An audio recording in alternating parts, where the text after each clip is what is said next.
Пока трактор своим ковшом разравнивает почву, КАМАЗ спешно подвозит очередную партию балласта из камней и песка. Сейчас рабочие заняты выравниванием основания для дальнейшей заливки фундамента под новый жилой корпус. Водитель бульдозера Михаил Арчаков совсем недавно взялся за эту работу и при этом не забывает о мерах предосторожности.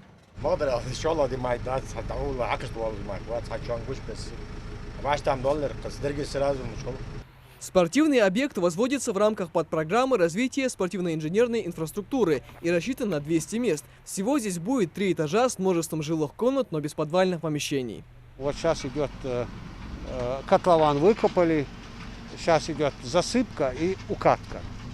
Сейчас он выровнит, и вот каток сейчас приедет после обеда и будет укатывать.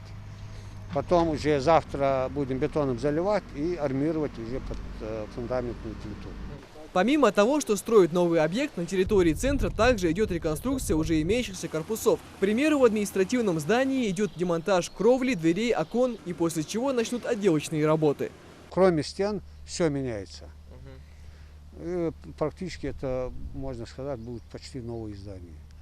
Естественно, асфальт, бордюры, полностью благоустройство, плитка, освещение, все полностью будет обновлено.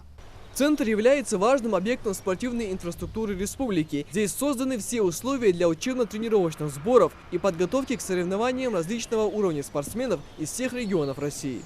Полностью завершить все строительные работы на территории спортивно-тренировочного центра планируют к концу этого года. Новый современный корпус, практически полностью обновленные здания, в разы повысит посещаемость спортивного объекта. Ну а чистый воздух и красивые пейзажи пойдут только на пользу спортсменам во время тренировок и отдыха.